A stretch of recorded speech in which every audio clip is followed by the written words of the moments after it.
Viper 6 Skyview Network, sponsored by Terry Lambert Hyundai.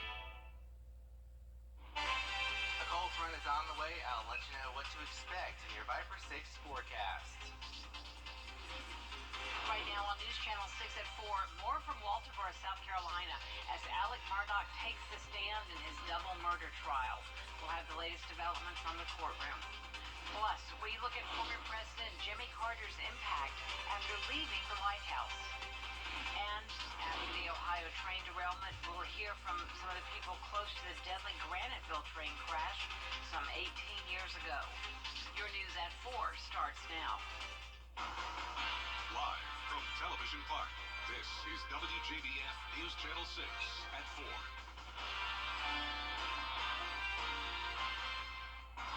Good afternoon, everyone. I'm Jenny Montgomery. Brad is off today. Thanks so much for joining us. Coverage you can count on begins with Alec Murdaugh taking the stand in his defense today in Wjbf, South Carolina. He's on trial, as you know, for murdering his wife and son, Maggie and Paul, in 2021. Jason Raven has more now from the courtroom. After weeks of listening to evidence and testimony surrounding his innocence or guilt in the murders of his wife and son, Alec Murdaugh takes the stand to testify in his defense. I am going to testify. I want to testify. Disbarred attorney Alec Murdaugh makes what could be his final closing argument in a South Carolina courtroom. I wasn't thinking clearly. I don't think I was capable of reason. And I lied about being down there. Murdaugh tried to convince jurors he did not kill his wife and son in June 2021. While testifying, Murdaugh admitted to lying to law enforcement about his whereabouts that night multiple times. Specifically, whether or not he was at the dog kennels minutes before the murders. Many witnesses had testified earlier in the trial that they heard his voice in a video found on Paul's phone. Prosecutors say that video was taken minutes before he was killed. Murdaugh blamed his addiction to opioids made him paranoid, and he did not trust the state law enforcement division. Once I lied, I continued to lie. Yes, sir. Wow.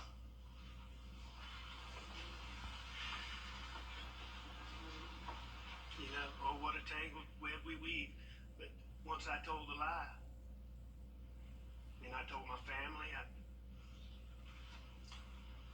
had to keep lying. Attorney Jim Griffin had Murdaugh go over his alibi for jurors. He said after being at the dog kennels, he went back to the home. Murdaugh testified he lay down on the couch and then left to visit his mother.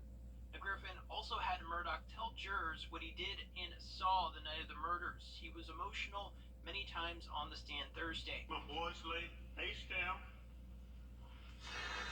He's doing the way he's doing.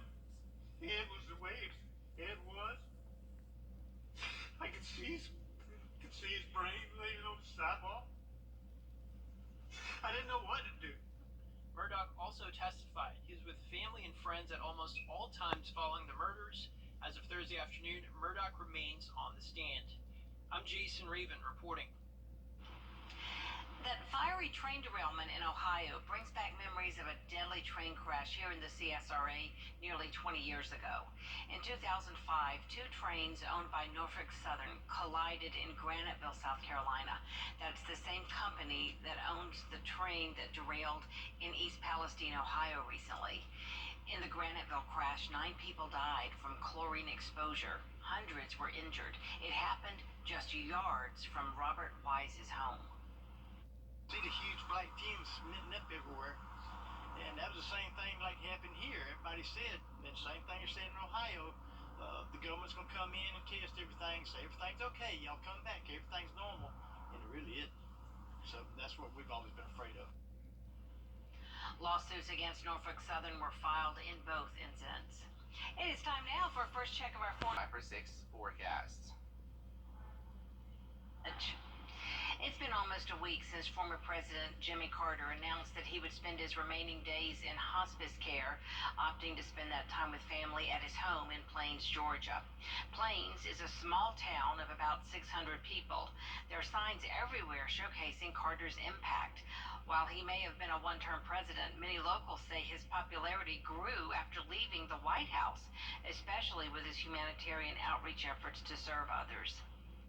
He came into for years, on and off, depending on his schedule.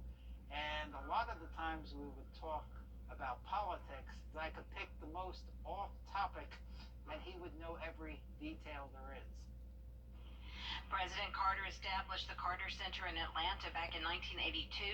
It helps monitor elections and eradicate diseases around the world. This week, Payne College officially announced its annual fundraising campaign. Tiffany Hobbs sat down with the college's president. Thanks, Jenny. The CSRA's only HBCU is thrilled to announce their annual fundraiser, Growing Pain. With a $6 million goal, Dr. Jones tells us Growing Pain's vision is five-part: increasing student enrollment, adding more scholarships, curriculum expansion, faculty growth, and enhancing student housing. The campaign's name and message were suggested by singer, songwriter, and rapper CeeLo Green, a distinguished artist in residence at Payne for almost 2 years. Over the 141 years of our existence, we have educated many people who remain in this community as teachers, attorneys, physicians of various types, and we're just excited to continue to do that.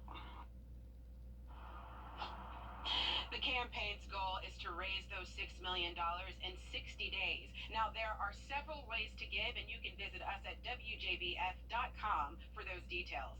And in the words of CeeLo, no pain, no gain. In Augusta, Tiffany Hobbs, WJBF, News Channel 6. All right, Tiffany, thank you for that report. Golden Harvest Food Bank is hosting a groundbreaking ceremony for its new produce rescue center. The $5.5 million facility will be more than 7,000 square feet, and it should take about a year to complete.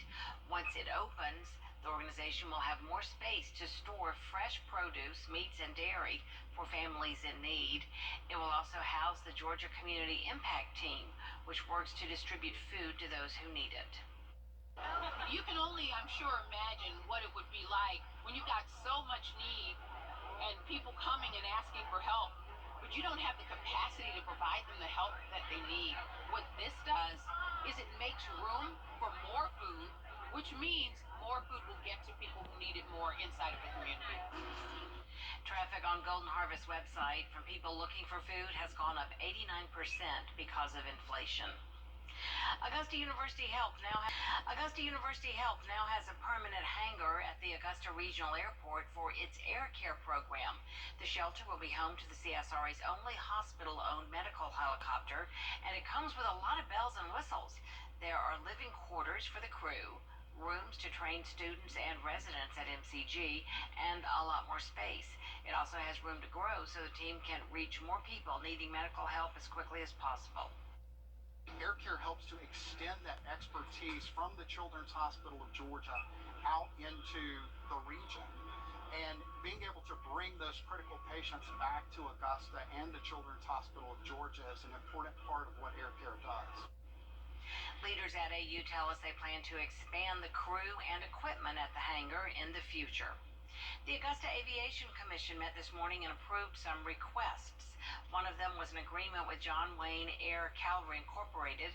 They've been providing ramp control services for the Augusta Regional Airport during the Masters Tournament since 2017, and they're cleared to do it again this year. This will help keep visitors safe, minimize delays, and increase communication between the flight crew and ground staff. It's already chaotic, and so we need whatever we can to kind of manage the process.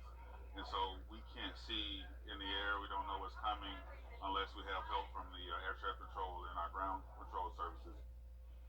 Leaders hope improvements will make managing air traffic a smoother experience this year. The city of Waynesboro wants to provide affordable housing. City workers are building a home from the ground up. Bria Smith spoke with leaders. Having a home means so much more than just a roof over your head. It means safety, comfort, community, and love. And that's why the city of Waynesboro is making sure one family will have a place to call their own. The city is hopeful that the groundbreaking for the new home on 1025 Grove Street will be in the next 30 days. Vice Mayor Jones says it's important for children to grow up in a stronger environment. It's been an ongoing process for us, for some time now. We received some CHIP funds. We rehabbed constructed 2 houses, and with the monies that was left, we were supposed to be able to build 2 homes, but the cost of everything has skyrocketed, so we're only able to build 1 at this time. A house is just a building, but a home is what you make it. And some people are glad this project is making that difference.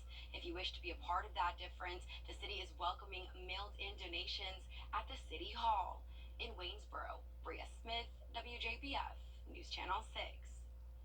Coming up, veterans and artists. In your Viper 6 forecast. All right, Miller, thank you. Former President Jimmy Carter's hospice care continues tonight, and as Atlanta Bureau Chief Archith Seshadri shows us, the people living in his hometown of Plains, Georgia, continue to pray for him. As the sun rises in this quaint town in Plains, Georgia, home of former U.S. President Jimmy Carter, it's hard to miss the impact that the 39th president continues to have. Here in Plains, Georgia, this is the boyhood home of former U.S. President Jimmy Carter. He grew up here between the ages of 4 until he departed for college. His father, Earl, used to grow crops here, sugarcane, peanuts, corn, and cotton. And even to this day, Jimmy Carter lives in the area, a man with humble beginnings.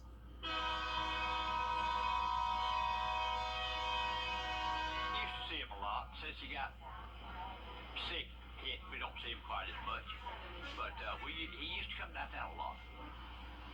Up and down Main Street, the signs, the stores, and the talk of the town, all about Carter's compassion, kindness, and humility. There was 2,000 Carter items, and we probably have about 1,100 different buttons in stock.